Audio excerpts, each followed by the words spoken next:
Thank you very much. The explosion of cyberspace and the rise of the global internet has fundamentally changed the way we interact with our world. It's changed the way we communicate with friends and loved ones. It's allowed us to conduct business globally. And it's even changed the way we share our personal lives with one another. In fact, my baby cousin recently celebrated her second birthday. And I got to share in that, not because I live in California, but because my baby cousin will never know a world in which she is not on social media. But just as the internet has provided us beautiful ways to come together, it's also provided us new ways to fight. In 2012, the US military, for the first time, trained more operators for unmanned aircraft than they did for manned aircraft for the first time. And just a few short weeks ago, the Secretary of the Navy said that the new F-35 Joint Strike Fighter may very well be the last manned aircraft that the US Navy will ever buy or fly.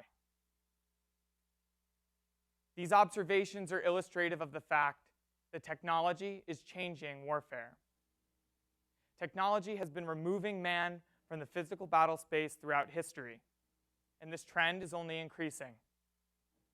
It was only a relatively short time ago in our history where fighting with a firearm was controversial as compared to fighting the traditional method of a sword and shield.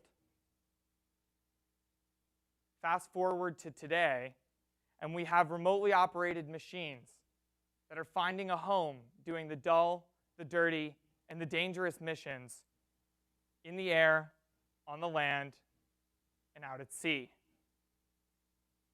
The soldiers, sailors, airmen, and Marines that operate these systems are not putting their lives at physical risk, yet they are having a real impact on the battlefield.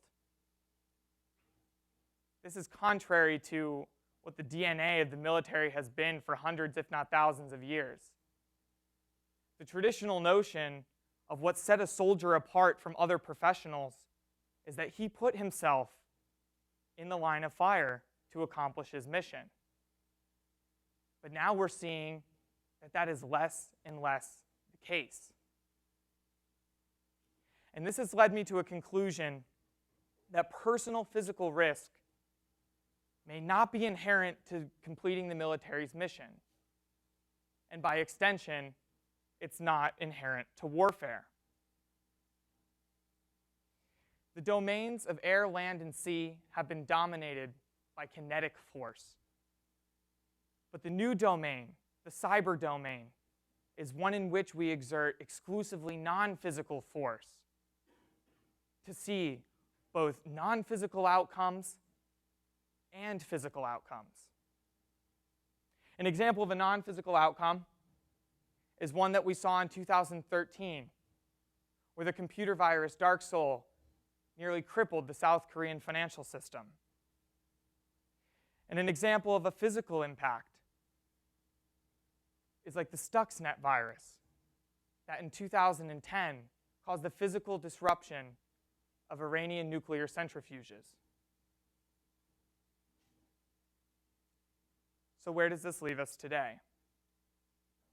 The Department of Defense, at the direction of the President, has placed great new emphasis on the role and development of America's cyber forces so that we can defend ourselves against attacks like these while also developing the methods and means by which to conduct these attacks ourselves. But offensive cyber operations that have kinetic outcomes are still largely in their infancy. And they're still largely in their infancy due in part by the fact that many of our senior leaders in the military are not cyber experts. In a conference, this is Chief of Staff of the Air Force, Mark Welsh, in 2012, he said that we might have to wait 30 years in the current system for the new generation of cyber experts to rise to the rank and position in the military at such time they can make smart operational decisions about where we move forward with cyber. Our nation's admirals and generals are extremely brilliant people, and they're some of the finest leaders that our nation has been able to produce. But they haven't benefited from growing up in a digital age. They grew up in their military careers through a military that promoted the system of good order and discipline. From good order and discipline flow many of the characteristics of the military that we can all see today. Strict adherence to the chain of command, physical fitness standards, dress and appearance standards, and adherence to norms, customs, and courtesies such as saluting that have their roots hundreds, if not thousands of years ago. I grew up with the internet. And if there's one thing that I've learned about the internet, is that it's not just a place where you go to find your answers for your homework. The internet is its own living, breathing ecosystem, complete with its own culture, norms, and rules of behavior. Many of my peers in the audience can think back with me on the late night spent trying to craft the perfect away message or come up with the best icon wallpaper combo on AOL Instant Messenger. The internet culture is unique, and I don't think we fully understand it yet. But there's some things that we do know about the cyber culture. The cyber culture is one in which we share. It's a culture without any defined hierarchy, authority, and the relationship that you create with others is defined mainly on your own terms. The other thing we know about the cyber culture is that it's one that values creativity, wit, cleverness, and even a sense of humor. So it's not surprising that many of the characteristics of the cyber culture are at odds with the characteristics of the military culture. The digital generation is much less tolerant of authority. It's much less tolerant of bureaucracy and hierarchy. The digital generation is much more likely to want to wear their favorite pair of jeans and a t-shirt to work than fatigues, let alone dress blues.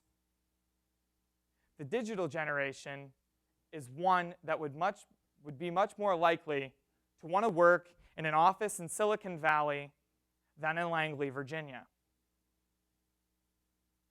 The military no longer has a monopoly over certain lines of work. If you wanted to fly a jet fighter, operate a submarine, or lead a platoon into battle, you had to join the military to do that. But if you want to write new and innovative software, design the next line of hardware, or defend computer networks from attack, you don't have to join the military to do that. In fact, you can do so in the private sector and make 3 times as much money. So we have a generational and a cultural rift that is causing an employment problem in the federal government. The National Security Agency, or NSA, is the federal government's premier agency for recruiting and utilizing cybersecurity talent. But even they are coming out publicly and saying, hey, wait, we have a problem. Millennials have a 25% turnover rate in the federal cybersecurity workforce. They're leaving just as fast as they're coming in. And in the whole federal cybersecurity workforce, only a quarter are under the age of 30, where nearly half are over the age of 50. So what are we doing to fill the gaps right now? Right now, the government calls on the private sector to fill the gaps. We have private sector instructors who are staffing our cyber school pipelines. So the cyber school pipeline is one in which new officers and enlisted personnel will go get trained in the ways of cyber warfare. And they're getting trained right now by the private sector. But I fear that at the conclusion of these courses, the certifications that our new cyber warriors are getting are going to become obsolete overnight. Because in the realm of cybersecurity, what worked today might not work tomorrow when you wake up. So how can we make it so that the federal government and the military can move with the speed and agility required in this new domain? One proposed solution is to create a new cyber branch of the military that will sit side by side with the Department of the Air Force, Navy, and Army. A new cyber branch, yes, it would be able to recruit, train, and equip new cyber forces more effectively than the Air Force or the Army. But it comes with it its own unique problems. For one, a new cyber branch would have to go toe-to-toe with the other services and getting a slice of the ever-decreasing federal budget. Also, a new cyber branch would still be under the general hierarchy of the military, and it would inherit a lot of its norms, customs, and courtesies. So if going within the military or trying to finagle the organization of the military isn't the solution, then let's embrace for a second the idea that maybe the cyber mission isn't one for the military at all. Maybe the kinetic DNA of the military isn't suited for the cyber domain. Maybe what we need is to rely more on private citizens, companies, and contractors in a civilian-led, non-uniformed enterprise. But I think you know what I'm going to say, in that this has problems too. Because in the near future, cyber operations will have the potential to kill, both indirectly and directly. Indirectly, a cyber attack could kill through the constant and continued disruption of critical infrastructure, such as power lines, natural gas grids, or dams. More directly, we've already seen that our nuclear power plants are vulnerable to cyber attack to some degree. And even more directly, it is plausible that in the near future, our unmanned systems that I discussed earlier could be hijacked and then used against us. It's plausible to consider a near future in which a remote submersible is hacked and fires a torpedo upon the fleet it was tasked with protecting, or a surface-to-air missile site that launches a missile and destroys a friendly aircraft. The public has placed a unique and historic trust in the military to kill on its behalf. And because of this, military personnel are held to higher standards of accountability for their actions through the Uniform Code of Military Justice, the international laws of armed conflict, I think the Geneva Conventions. So are we prepared as a society to give the right to kill to those who haven't been indoctrinated by the military culture and are not subject to its rules and regulations? We must ask ourselves going forward some very uncomfortable yet important questions. What does the warrior guardian of the future actually look like? I don't know. I'm assuming it's not going to look like either one of those individuals. But we need to get smart about this. And we need to make a new and nuanced view of what it means to do combat. And this isn't a definition that the military should come up with unilaterally. It's a definition that you and I must come up with together. There's never been a cookie-cutter soldier. And I hope that you can understand why this is evidently true. And it's only going to become more true as time goes on. Because technology has changed a lot in the way we fight. It's changed how we fight, and it's changed who is doing the fighting. I don't have enough time to talk about autonomous systems, so think about that yourselves as we move forward. But there's one thing that technology hasn't changed, and this is one thing that technology will never be able to change, and that is why we fight. As citizens, you and I are the gatekeepers of when as a nation we apply lethal force. And so it is our responsibility now more than ever to start this important public discourse, because the military shouldn't do it alone. As I'm about to enter the military at the conclusion of next year, I am ready to accept the fact that the next great revolution in warfighting is most likely going to come from Silicon Valley and not Washington, D.C.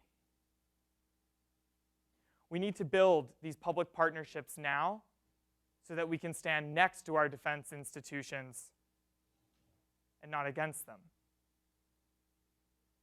I am also willing to accept the fact that my service and the service of my peers will look very different than the service of those we look up to today. So if we do this, and you ask these important questions, and we work together to find the answers, we can put the mechanisms and institutions in place that will continue to keep us safe. Safe to express the ideas that need spreading here on this stage and on stages like it across the globe. Thank you very much.